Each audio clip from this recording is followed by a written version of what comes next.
I don't really have a specific question, more like my intentions to up here to play with you, to maybe bring this conversation to where it's never been. I feel like money and materials comes very easily to me because I don't desire them as much, but more accurately, my resistance isn't as strong. They come because I don't care about them? Well, they sort of just drop off the sky, but I mean, they don't. But to an outside person looking at my life, when I said, so you're saying you don't worry about it? Would you say you just expect it to be that way? Expectation feels that I'm thinking about it all the time, but no, just feels... it doesn't. Expectation means that there is a desire and a belief in the same place. Okay. That's what an expectation is. Desire and belief in the same place. You don't have to be talking about it all the time, but you're not talking against it either. I asked for $10,000 and you said about try to do 20, 30, 40, 50% less. I offer no effort. It's just, I said, I'm just going to put it out there. It's going to drop. So you don't offer effort because you understand that the laws of the universe are bringing whatever you want to you. Are you saying to us that you don't justify the well-being that comes through effort and hard work? You're not justifying anymore. You're just expecting it to come? It flows easily. That's the key right there.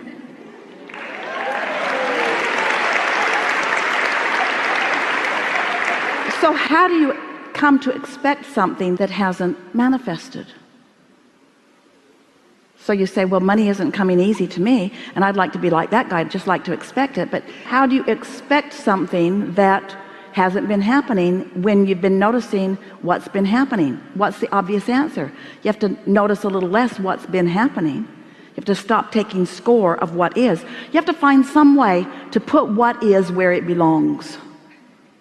You have to put what is where it belongs in the past tense category. What is no longer matters, because what is does not have to continue to be the regurgitated active vibration. What is doesn't have to be the active vibration. What's wanted can be the active vibration.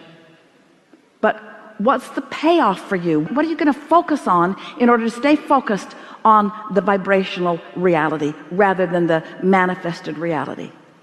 How do you get yourself to focus forward instead of backwards? How do you stop looking at what is when what is so compelling? Something else has to be equally compelling.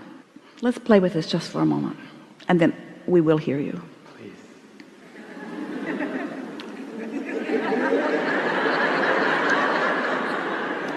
Do you enjoy a feeling of clarity? Do you? Do you like to feel so clear in your mind that you know exactly what you're doing? You know, when you click into that, you know those moments in time when clarity is just so strong that it feels to you like you just can't get it wrong, at least not right now. Things are just really clicking for you. Is that something worth focusing on? And is it a condition or is it an unconditioned? We know these words sound awkward to you, but we're wanting to somehow cajole you into not facing reality anymore. Your reality is the platform that you bounce off of, but if you let it be what you are giving your undivided attention to, your reality will hold you apart from your motion forward. So you have to find a way to put reality where it belongs, which is past tense. It's old news. What's already manifested isn't where the sweet spot it is, isn't where the action is, it isn't where the energy is, it isn't where the fun is, it isn't where the leading edge is, it isn't where the new ideas are. It's the hatching of the new idea, it's the experience of the new rendezvous, it's the turning the vibration into a thought, it's the receiving of the thought, it's the conscious awareness that you've received a thought, it's the emotional feeling of worthiness that the thought has come, and the emotional feeling of positive expectation that that's going to amount to something. And every single thing you want, no matter what it is, material object, state of being, lover in your bed, pile of money, doesn't matter what it is, every single thing you want is because you believe you will feel better in the having of it. So if we can get you to just for 2 days, just for 2 days, say, what's the feeling that I'm reaching for? What's the feeling? So what did you come to talk to us about? It's sort of like a recalibration of step 5, embracing contrast with unconditional love. It feels like it's easier with material, but when it comes to people, when I put so much effort and care into someone, I would kind of like to keep them around a little bit, but then it just seems to flow in and out. But when I don't care about material, I couldn't care. When they come in, they go, I just let them go. But when it comes to people... well, people are the trickiest thing of all, because they've got their own opinions about what they should be doing with their lives. It's just really annoying that they don't line up to serve you in the way they need to.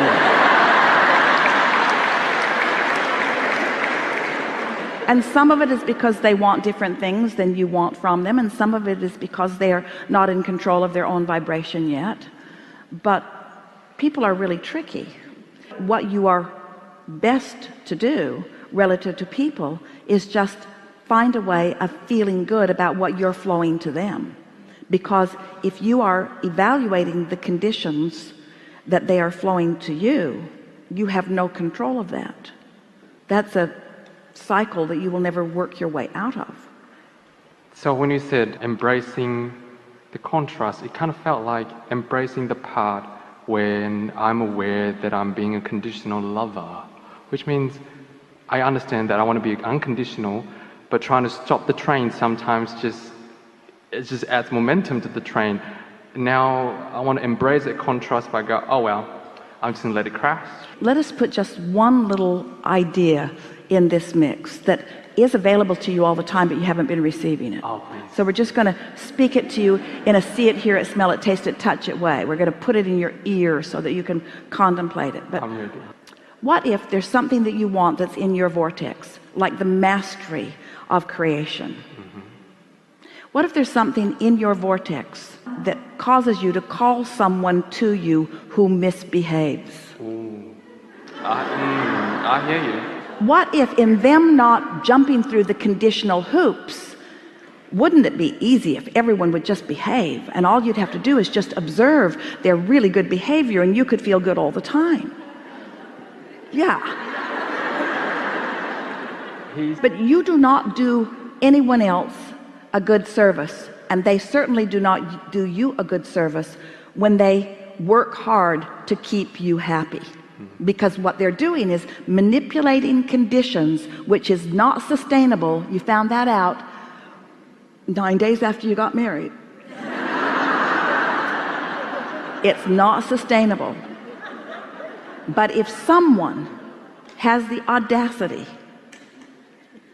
to not conditionally try to please you, so that you have to discover how to hook up with something that does please you apart from them, now you can, in a short period of time, master what true alignment is.